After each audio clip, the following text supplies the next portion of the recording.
Hey guys, so today I am taking a look at Point of Terror.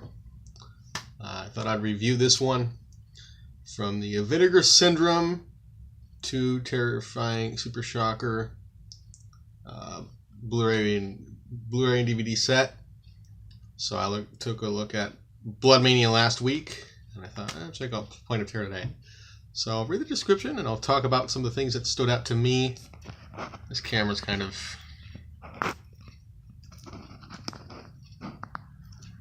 That's better.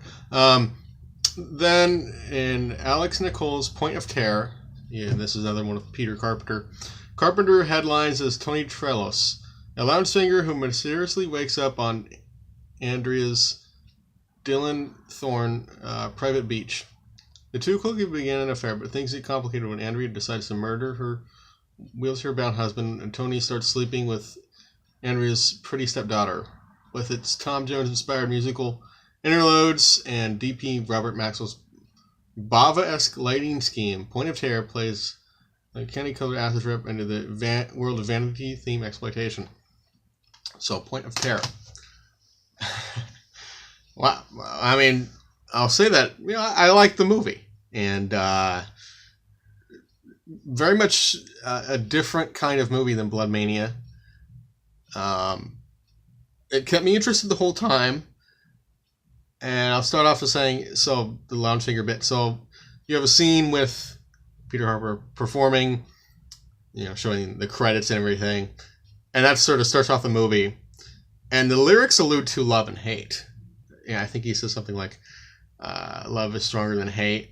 And that turns out that love and hate are themes of the movie. And the movie deals with the consequences of love and hate. Because you have Peter and Andrea. You have Andrea and Martin, her husband, and you have Peter and Helene, Andrea's daughter. So there's all these kind of relationships, how they, I guess in a sense, come together, but also separate from each other, and how they're distinct. Because, you start off with Peter waking up on the beach, which I'm not sure if the beginning with him singing was meant to be a dream he was having. But you can tell he wakes up in terror. He's scared when he wakes up, like something just happened. And there's a similar scene. It's kind of bookended at the end of the movie. I'm not going to get into the ending too much, but you just know when he wakes up that all is not well for him. But Andrea kind of comforts him, saying, "Oh, hello, this is my beach," so, things like that. And so he tells her that he'll be performing at the club as a lounge singer that night. So she goes, sees him there, and his girlfriend Sally kind of observes that, sees him playing, and she observes that he's playing up to Andrea because she's basically behind the I guess National Records is the record company. She's in charge of trying to get him trying to sign a record deal, for Peter, trying to get all that squared away. And so Sally's kind of jealous of that because she can tell that he came across her before, seeing her, even though she doesn't quite know how that happened. It's like, okay, I never...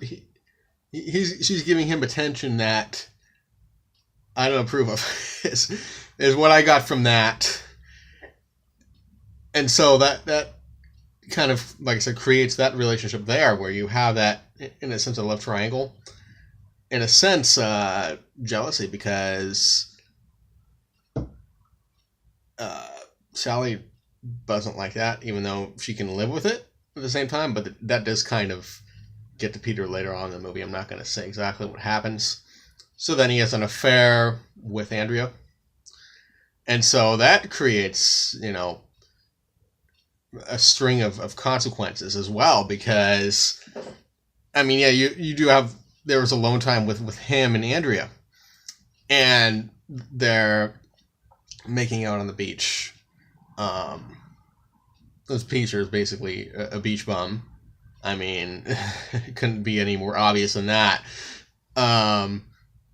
So, and there's very interesting shots because the way they split up the screen, like, I'm trying to think of the best way to explain this. Like they'll have like 3 squares for them making out. They don't show the whole thing, but they kind of show it with each. Like you'll have 2 frames here and then 1 here, and all the other squares are black. So I thought that was kind of unique to this movie, the way that was split up, because it added to the Bava-esque lighting to that, and Mario Bava, and you do have Bava-esque earlier on in the movie when they're in the club scene. You have blues and reds for lighting, and as I mentioned, Blood and Black Lace in my Blood Mania review, that influence in Point of Terror is much more prevalent than Mario Bava influence, and that movie that really helps the movie to kind of take an influence from Giallo more so than Blood Mania did, but also stand on its own. And so I thought, oh, that's kind of a unique way of, like I said, unique way of showing that scene, because I haven't seen too many movies do that. But, you know, so they have their sex on the beach, if you will. So then that happens, and then you have a scene where, yeah, you can tell they're into each other, but there's a scene where they're kind of arguing, where, but before that, I should go back a bit. So then, as Peter and not Peter, Tony. I think I mean to say Tony when I'm Peter Carpenter. So Tony and Andrea, you know, they spend more time with each other, and so Louisa Martin finding out, because it's becoming more and more obvious to him that, oh, I'm in a wheelchair and she's taking advantage of me. And there's a scene where there's actually a few swimming pool scenes in this movie, but one in particular where Martin and Andrea are arguing because Andrea drinks. She's not putting an effort into their marriage. But at the same time, Martin is trying to, even though he only cares about money and how much money he's going to get from a record deal and how much money he's going to get from Peter signing over, things like that. So they're at each other's throats, and so that kind of, it doesn't really work in Martin's favor, even though he's trying to get her to be on his side, I guess. So you can tell that Andrea very much wants to be in control of the situation, of everybody, not just her and Martin, but her and Tony, her and Helene, I believe is her daughter's name. So, yeah, even though at first she doesn't start off that way, wanting to be in control, she's a bit more, I guess, passive would be a way to put it. A bit more, maybe even docile. But that doesn't last long, because you have that hatred, like I said, themes of love and hate between her and Martin, and that there's that conflict there because she's into Tony, and so I give Martin the time of day, even though they're both involved in their record business. And I thought, oh, that's really unique, really an interesting dynamic there. How something I didn't really expect this movie to have.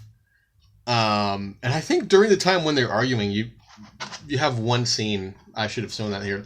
Basically, this screenshot here, that's the killer in the movie. And so my thinking on this is, you only see this guy in one scene. He's not, which I wish they would have spent more time with this character, because I know nothing about him. But my take on him is that he's like basically represents Andrea's inner demons, because it does just show a scene where she's getting stabbed by this hooded man with a knife. And I'm not, like I said, I have no idea who that guy is. But that scene, I think was, like I said, I don't think it was really happening. It was something she was imagining, or it was something that could have happened to her that she wanted to prevent, kind of thing. And that scene worked, though. It did its purpose. Like I said, I wish they would have included that character in the movie more. And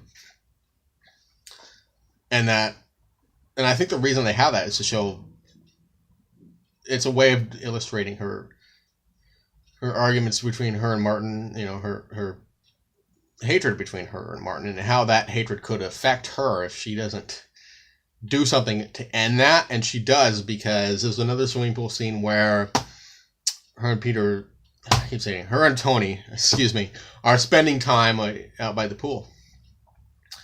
And so Martin does notice that. But Andrea is saying no. She's denying it. She says, no, we were just talking business. But that's not exactly the case. So then, Tony does leave. He has to go do something else. And that doesn't make Martin wonder. And that does cause an argument between them. And so, because of I thought that was kind of cool how they showed this, like, because of the fact that that Martin is in a wheelchair, they kind of played out like a bullfight. After they argued, they played out like a bullfight because, she's wearing red jacket, and she has a cloth to kind of taunt him with.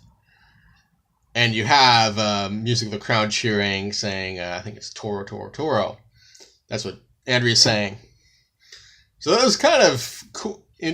I like that bit, because I didn't expect that to be in the movie either. And it kind of added that comedic element to it, that kind of playful element to it, even though she's the one in control of the situation. There's still the amusement factor of, oh, this is a bullfight, it's fun. But no, because turns out that Martin falls in the pool and drowns. And so that's how she kills her husband. And that leads to Peter finding out about it, because he saw her do that. And there's a scene where he argues with Andrea, and she says that, oh, I could just not sign you over to this and not give you this record deal. But then Tony kind of applies to blackmail her if she does that. Oh, I can tell the police because I saw what happened. And that just kind of, you even have that conflict there. Andrea, and that's when she thinks she's in control in that particular scene, but Tony can use that against her as well. And I thought, oh, that's different. That maybe wanted to see what would happen to Andrea and Tony if they were going to last, but no, because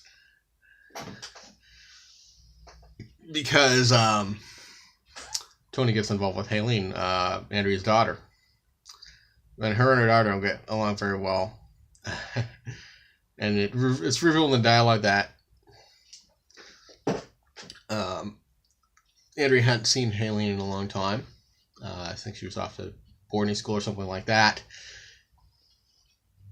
And there you have that theme of love and hate again, because you have a hatred between Andrea and Tony. Not as strong as Martin and Andrea, but still strong enough to create that create that conflict or move that conflict forward to where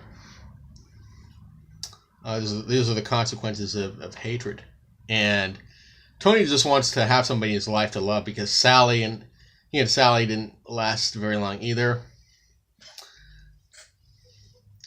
And so he's trying to have another woman in his life that where he can care about her and she can care about him, kind of thing. And that happens with Haylene. I think that's her name, Haylene. Yeah, and so that plays out. What was I gonna say? There's love in that relationship between him and Haylene. There's no hatred, and that was for Tony. That's a nice kind of departure from the hatred and conflict he's been dealing with, and how that conflict has been affecting his life, has been interfering with his life, kind of thing. And I would imagine a nice change of pace as well, because he's like, oh well, he ends up marrying Haylene in Tijuana.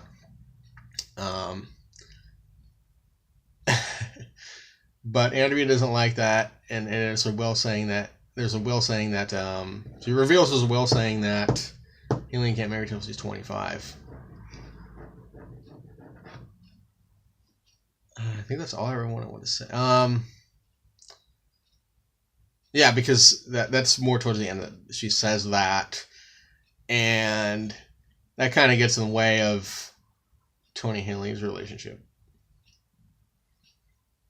And then that, I thought, oh, this is such a different angle for this that I wasn't expecting. I mean, it makes sense that they want to get married, because Tony and Haylene do kind of discuss that, as they're falling in love and learning to enjoy each other's company and hoping to get away from Andrea. But she's the one in control. And Tony doesn't want to have to deal with that for his sake and Haylene's sake. And she's very much the point of terror in the movie. She's the one causing the conflicts, Andrea. She's the one putting things in motion in that regard. Even though at first it's subtle, it does kind of build up to where she's the one in charge. She's the one who's trying to have things her way, and I don't know too many women who are like that. But they're hard to deal with. What else? And then Andrea does die. Tony pushes her after she's discussing to Tony about their relationship with Haylene. He pushes Andrea onto the rocks on the beach, and then that's not really much of a spoiler, but I don't want to get too far into the ending, because it's better if you see this movie for yourself. But I will say that Sally does have her comeuppance on Tony in the end, as Tony and Haylene are getting ready to leave, because they talk to Fran, and she knows, basically it's implied that they told her what had happened, and she's like, oh, I can't blame you guys for wanting to leave. And there's another bit with Fran I wanted to talk about before I forget, where they're drinking, and Andrea, she's talking to Andrea, they're at like some tiki bar or something like that, and she basically says to Andrea, like, you should love and be more loving towards your husband and all that, and then Andrea says, oh, hate is no different than love. And there's that theme of love and hate coming up again in the movie.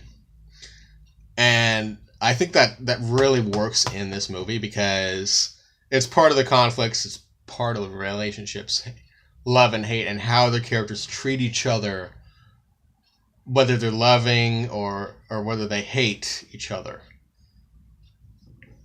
And I didn't expect this movie to have that complexity of that theme, and I'd have to watch the movie again to really, like, maybe there's things that I will notice again if I watch the movie again, from that theme of love and hate and the consequences of that. But yeah, like I said, I like the movie.